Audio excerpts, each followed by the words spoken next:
Section 2 is about the beginning of the resistance of the American colonists to the British policies. So many Americans began to organize to oppose the British policies, and we'll look at what the results were of some of these actions. Parliament in England passed the Townsend Acts in 1767. Some of the results of the Townsend Acts were to suspend New York's assembly until the New Yorkers housed troops. So let's remember what that's about. The New York's assembly was made up of New Yorkers, and they met and they were kind of a local government. But the British wanted the Americans to quarter the soldiers or give soldiers places to live, and the Americans were not very happy about that. So part of the Townsend Acts were to suspend New York's assembly until the New Yorkers agreed to provide room and board to the soldiers. Another part of the Townsend Acts were to put duties or import taxes on various goods. So things that were being imported into the colonies would have extra taxes on them. Now, Parliament actually thought this would be a good thing because the taxes would be imposed before the products came to the colonies, but that didn't really fly with the colonists. Finally, the British used something called the writs of assistance or search warrants to enforce acts. So the writs of assistance allowed the British to basically go search anywhere they wanted, anytime they wanted, to see if somebody was smuggling goods. Now, someone might smuggle goods so that they didn't have to pay the taxes on them. So they might import something and not pay the taxes, and through these writs of assistance, the British could just go look whenever they wanted without a search warrant, without having to apply for a special search warrant.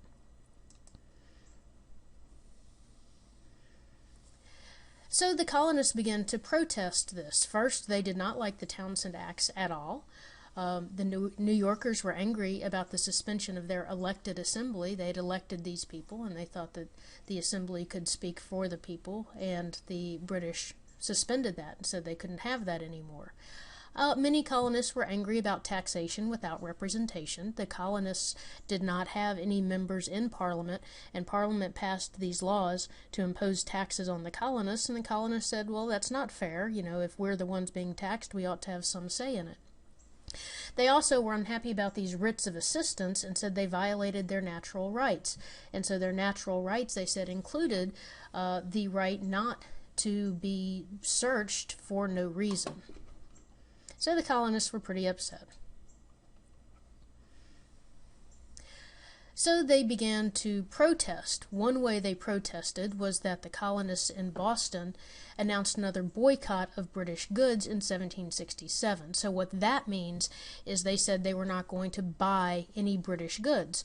And the reason that hurts the British is then they can't sell their products. There was a group called the Boston Sons of Liberty, and Samuel Adams was the leader of the Boston Sons of Liberty, and he organized this boycott.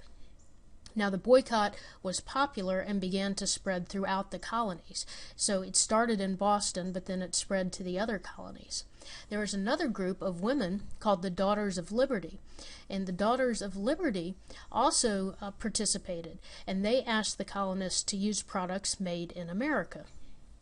So rather than buying foreign goods that would be taxed, to use the products made at home. The customs officials, so those would be the ones responsible for checking to make sure that taxes and duties had been paid, tried to seize an American ship, and the protesters caused a riot because of that. So then there was some violence involved. 1,000 British soldiers arrived in Boston. Now, when that happened, of course, tension grew. The British soldiers were called redcoats because they wore red coats. The British soldiers called the American colonists Yankees, which originally they used to make fun of the colonists, but the Yankees grew to like that term, and so they then became proud of it. On March 5th, 1770, a fight started between the colonists and the soldiers. The soldiers fired on the colonists and killed 5 of them in an incident called the Boston Massacre. And one of the colonists that was killed was a man named Crispus Attucks, and he was a black man, and he was one of the first people who was killed in the fight for American independence.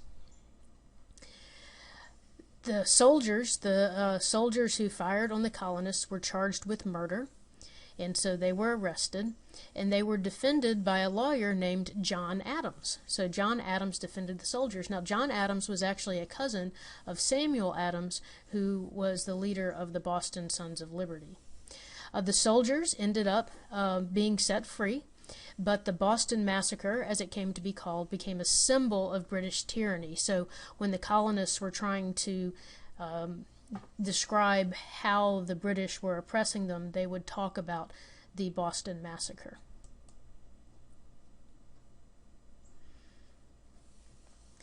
So the next thing that happened was that Parliament in Britain repealed the Townsend Acts, except for the tax on tea. So they left a tax on tea, which, by the way, is my understanding as to why Americans tend to drink coffee more than tea, because during this time they didn't want to pay for the tax on tea. I don't know if that's true or not, but it's something I have heard. Samuel Adams formed the Committees of Correspondence, and these groups exchanged letters on colonial affairs, which formed throughout the colonies. So these Committees of Correspondence were a way for the different colonies to exchange ideas and to let each other know what's going on. Correspondence means a way of communicating, and so they corresponded through letters. In 1773, Parliament passed the Tea Act, and the Tea Act gave Britain control over the American tea trade. So they now had complete control over the American tea trade, and they placed tax on colonists for regulated tea. Now, the Tea Act angered colonial shippers and merchants.